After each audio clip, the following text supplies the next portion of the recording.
রান্নাটা কিন্তু খুব ধৈর্যের ব্যাপার।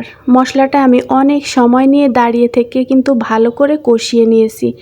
মশলার উপরে যখন তেল চলে আসছে তারপরে আমি ধুয়ে রাখা শুটকি মাছগুলো দিয়ে ভালো করে কষিয়ে নিব। আসসালামু আলাইকুম। কি খবর আপনাদের, কেমন আছেন সবাই? আশা করছি আমার আজকের ভিডিওটি যে যেখানে বসে দেখছেন সবাই অনেক বেশি ভালো আছেন, সুস্থ আছেন এবং নিরাপদে আছেন। আলহামদুলিল্লাহ, আমিও আল্লাহর রহমতে বেশ ভালো আছি। আজকে আমি আপনাদের সাথে শেয়ার করব আমাদের রাতের রান্নাবান্না। শুটকি মাছ ভিজিয়ে রেখেছি গরম পানি দিয়ে। এই শুটকিটা কিন্তু আমার মায়ের হাতের। কাঁঠালের বিচি সাথে একটা আলু দিয়েছি শুটকিটা রান্না করার জন্য। এখানে আমি মশলা রেডি করে নিয়েছি। শুকনা মরিচ, রসুন, জিরা বেটে নিয়েছি। একটু ঝাল করে শুটকিটা রান্না করব, এজন্য আমি একটু কাঁচা মরিচও দিয়ে দিলাম। সাথে পেঁয়াজ কুচি করে নিয়েছি আর জয়ের বাবার জন্য 4টা ডিম ভুনা করব 2 পিস রুই মাছ দিয়ে। ডিমটা ভুনা করার জন্য এই যে কড়াইয়ে সরিষার তেল দিয়ে একটু গরম করে নিয়েছি। তেলের ভিতরে আমি দিয়ে দিয়েছিলাম লবণ আর হলুদ। এখন আমি ডিমটা একটু লাল করে ভেজে নিব। ভুনা করার ডিমগুলো যদি একটু ভেজে নেওয়া হয় না, তাহলে আমার কাছে খেতে অনেক মজা লাগে। ডিমগুলা নামিয়ে ফেলবো আর সেই তেলে আমি পেঁয়াজটা ব্রাউন কালার করে ভেজে নিব।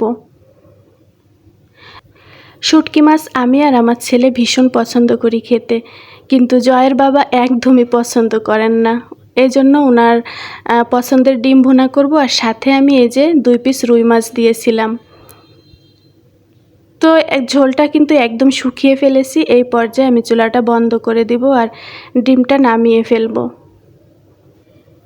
এখন আমি রান্না করব আমার পছন্দের শুটকির তরকারি। প্রথমে আমি কড়াইয়ে সরিষার তেল দিয়ে দিলাম আর তেলে এখন দিয়ে দিয়েছি পেঁয়াজ কুচি। পেঁয়াজ কুচিটা আমি একদম ব্রাউন কালার করে নিব। কাঁঠালের বিচি খেতে কিন্তু আমি ভীষণ পছন্দ করি, তো আজকে দেখলাম যে জয়ও ভীষণ পছন্দ করেছে। ও শুটকির তরকারি দিয়েই ভাতটা খেয়ে নিছে আমার সাথে। এখানে এই যে আমি মশলাটাও কিন্তু রেডি করে নিয়েছি আগে থেকে। মশলার উপরে দিয়েছি লবণ আর হলুদ। শুটকির তরকারি খেতে কে কে পছন্দ করেন চাইলেই কিন্তু আমাকে একটা কমেন্ট করে জানাতে পারেন। এই তো পেঁয়াজটা যখন ব্রাউন কালার হয়ে গেছে তখন আমি মশলাগুলা দিয়ে দিলাম। এই মশলা দিয়ে আমি অনেক সময় নিয়ে ভালো করে কষিয়ে নিব, মশলার কাঁচা গন্ধ না যাওয়া পর্যন্ত। রান্নাটা কিন্তু অনেক ধৈর্যের ব্যাপার। যে যত সময় নিয়ে রান্না করতে পারবে তার রান্নাটা কিন্তু ততই মজা হবে। এই যে আমি দাঁড়িয়ে থেকে ভালো করে কষিয়ে নিয়েছি মশলাটা। মশলার উপরে যখন তেল চলে আসছে ধুয়ে রাখা শুটকিটা দিয়ে দিলাম। এই শুটকি মাছটা কিন্তু ভীষণ শক্ত, যার কারণে আমি একটু সময় নিয়ে ভালো করে কষিয়ে নিব। একটু নেড়ে চেড়ে ঢেকে দিয়েছিলাম, তারপরে কিন্তু আবার আমি নেড়ে দিয়েছি। শুটকিটাও ভালো করে কষানো হয়ে গেছে, কিন্তু দেখেই বুঝতে পারছেন। এই পর্যায়ে আমি দিয়ে দিব কাঁঠালের বিচি আর আলুগুলা। আমি প্রথমে মনে করেছিলাম জয় কাঁঠালের বিচি পছন্দ করবে কিনা, ওর জন্য একটা আলু দিয়ে দিই। পরে দেখলাম যে না, আমার ছেলে ভীষণ পছন্দ করেছে কাঁঠালের বিচিগুলা খেতে। তো এই যে সব কিছু মিলিয়ে মিশিয়ে আমি ভালো করে কষিয়ে নিচ্ছি।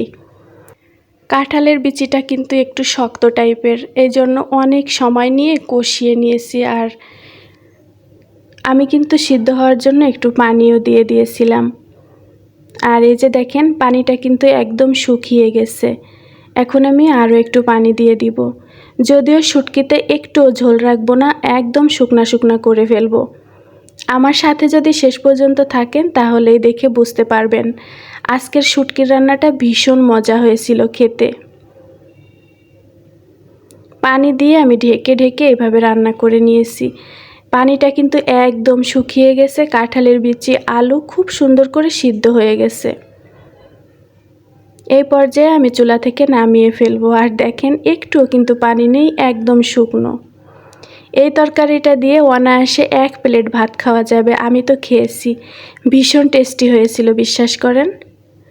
তরকারি রান্নার পরে কিন্তু টেবিলে নিয়ে এসেছি আর আমি লোভ সামলাতে পারছিলাম না। নামাজটা তাড়াতাড়ি করে আদায় করে নিয়ে আমি ভাত নিয়ে চলে আসছি খাওয়ার জন্য। গত দিনের একটু ডাউল ছিল, ডাউলটা একটু গরম করে নিয়েছি। আর এই তো সেই ডিম ভুনা। কালারটা কিন্তু দারুণ এসেছে, তাই না? যদিও ডিম ভুনা দিয়ে আমি জয় কেউই খাইনি, আমাদের প্রিয় তরকারি থাকতে কি আর ওইটা খাওয়া যায় বলেন। এই যে সেই শুটকি মাছ আমি আর আমার ছেলে খেয়েই শেষ করে ফেলেছি। তো আমি খেতে খেতে আজকের ভিডিও থেকে বিদায় নিয়ে নিব। ভিডিওতে যদি কোনো ভুল ত্রুটি থাকে তাহলে প্লিজ সবাই ক্ষমা সুন্দর দৃষ্টিতে দেখবেন, আর এই ছোটো বোনটাকে একটু বেশি করে সাপোর্ট করবেন। সবাই অনেক বেশি ভালো থাকবেন, সুস্থ থাকবেন এবং নিরাপদে থাকবেন।